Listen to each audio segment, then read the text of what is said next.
Hey guys, let's take a look at this game.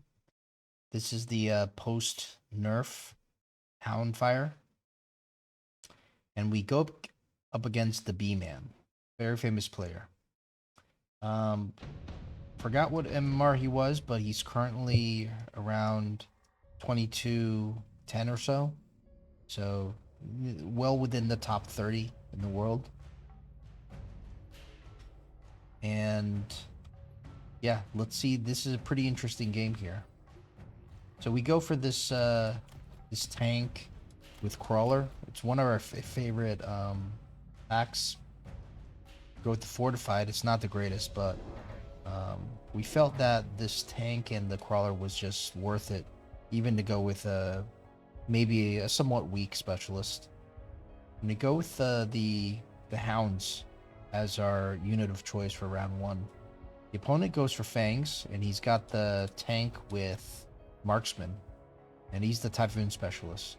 So generally speaking, we don't love to see marksman into the phantom rays, but now that we go phantom oil, um, the marksman burn pretty quickly. So it's actually, one of our greatest things we used to worry about is no longer really an issue as long as we can click the hound fire.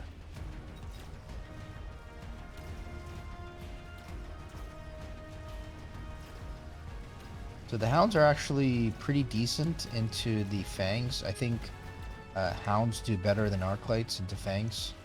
But correct me if I'm wrong about that, but it seems like that is supposed to be the case.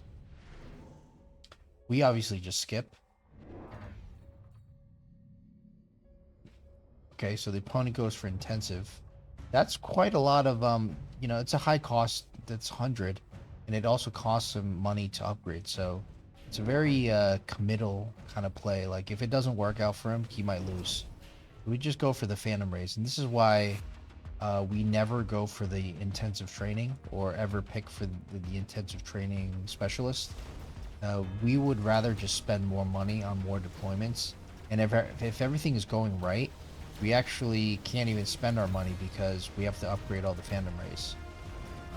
If things are going, you know, it's just not enough deployments. We'd much rather get more phantom rays down, and we don't really build that much chaff anyways.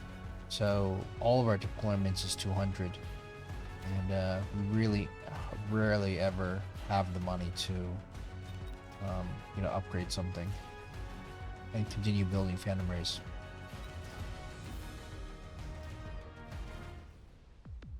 So we've played with B-Man a number of times, and I think for the most part we've been able to win.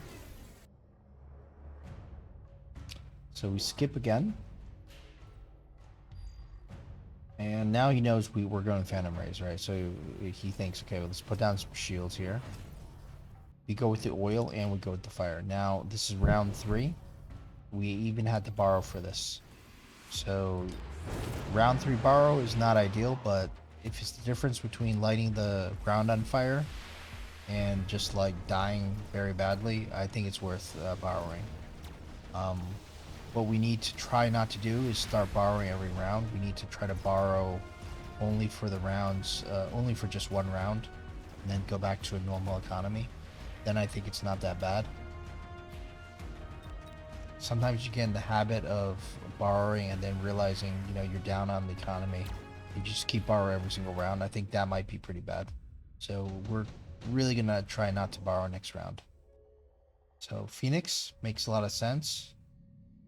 For us, I think we probably also go with the Phoenix here. I mean, none of these are great, so may as well go for the Phoenix. And this is interesting. He puts a Typhoon right here in the middle. I've never seen this before. And usually you see the crawler pack. Not sure why it's a Typhoon here. That I still am curious about. Perhaps he didn't want to waste the deployments, which is smart. Now he goes aerial spec. This is exactly what he should be doing normally, um, assuming that there's no fire on the other ground. I think that's our missile. We're trying to missile these tanks.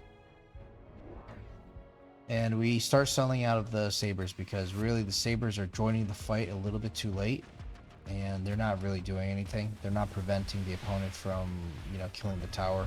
The entire fight is taking place on the opponent's side. So yeah, the tanks are, in my opinion, are pretty useless. They weren't doing that much damage either. The fire comes down as expected. Everything starts burning. This side also burning, but a little slower. And wait a second, what happened to all of the Phantom Rays? This is not great for us at all. Like, this is a huge round. Like, how come that, how come that didn't work out for us is the question that's going through my mind right now. Skip again, he gets another shield. That's very good for him. He's getting some good cards. And we got to figure out like how to fix what just happened, because that was absolutely not good. So I think about it, and it's clear to me that the problem is the shield, because he's one-shotting all the Phantom Rays with his marksman. I mean, they're doing 7,800 times 2 basically, and it's easily one-shotting with a lot of overkill. So we decided to go shield. Once we go shield, that means that it's going to take at least 2 times as long to kill a Phantom Ray, which means the Phantom Rays are able to do a lot more stuff, like spread the fire and kill some tanks, even kill chaff. So let's see how this round goes with the shield.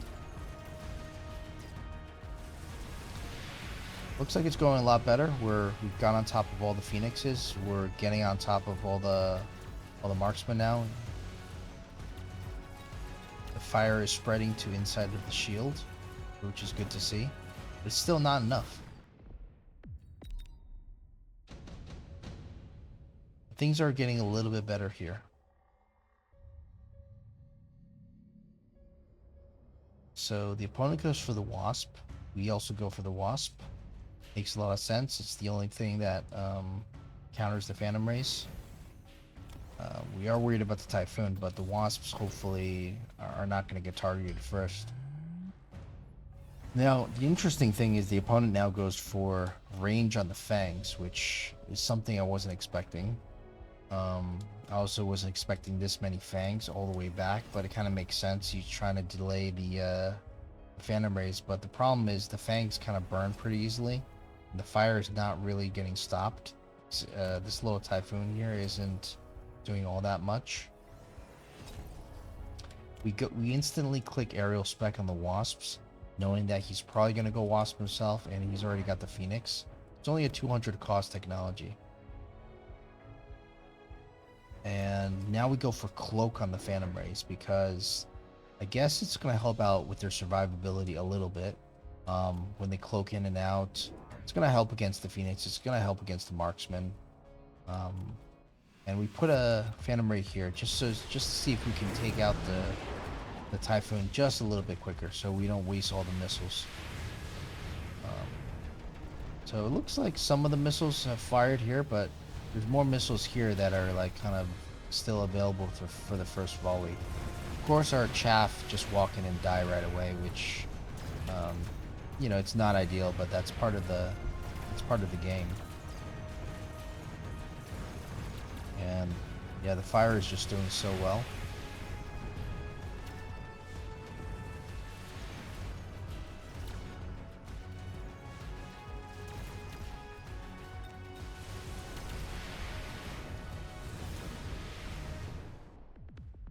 And now we finally see a very, very convincing round from us.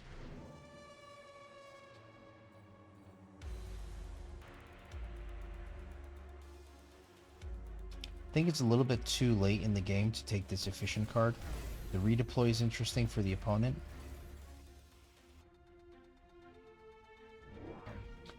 Now, it looks like,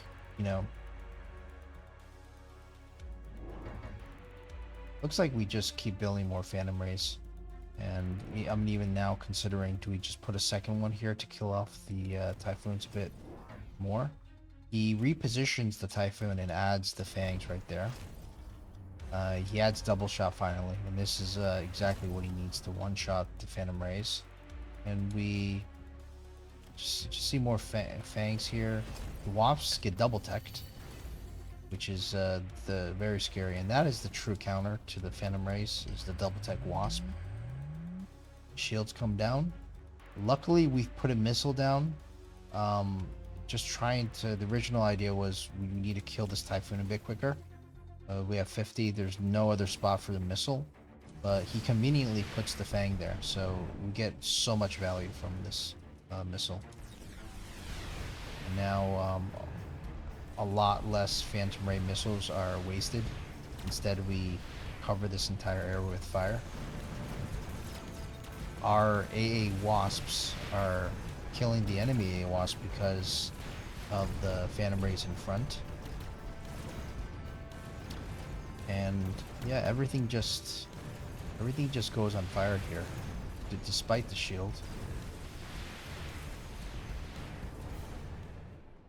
And this is another very, very convincing round for us.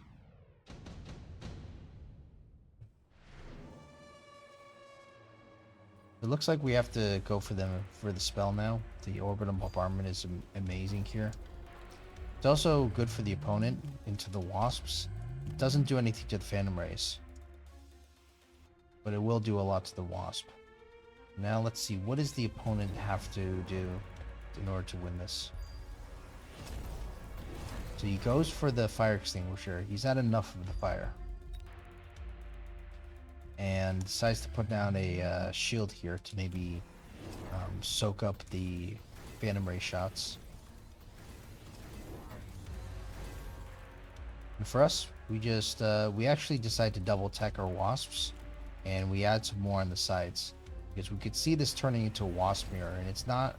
And we don't want to lose to a Wasp mirror. That's the only way we can lose, in my opinion, is if the enemy Wasps kill all our Wasps. And I believe we throw down a missile here. The missile lands actually before the shield is activated, which is very lucky for us, but the Typhoons are still there. However,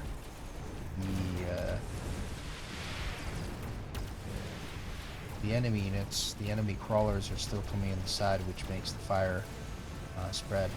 It does look like the extinguishers did something, but it only stopped the fire attempt for like a second. As long as there's more Phantom Rays in the air, like they're gonna be able to, and the 3 packs of Hounds are dead, they're gonna be able to reignite that fire. So the Hounds were good, but a little too late. Maybe a couple more waves of them, just keep clearing the fire would have been good. But again, it was a little bit too little too late, and I'm not sure what range on the Fangs did. It is a pretty costly technology, and you could see that none of the Fangs really did that much. I guess 23,000 overall is okay, but it's not. I don't think it paid off the investment here. And yeah, his main answer was the Marksman, which is very good in theory, but it's just the fire is just usually a little bit too much, and if the chaff is all dead, then you know the Marksmen are extremely fragile. And the counter AA Wasps were obviously the correct answer, but it was a little bit too little, a little bit too late.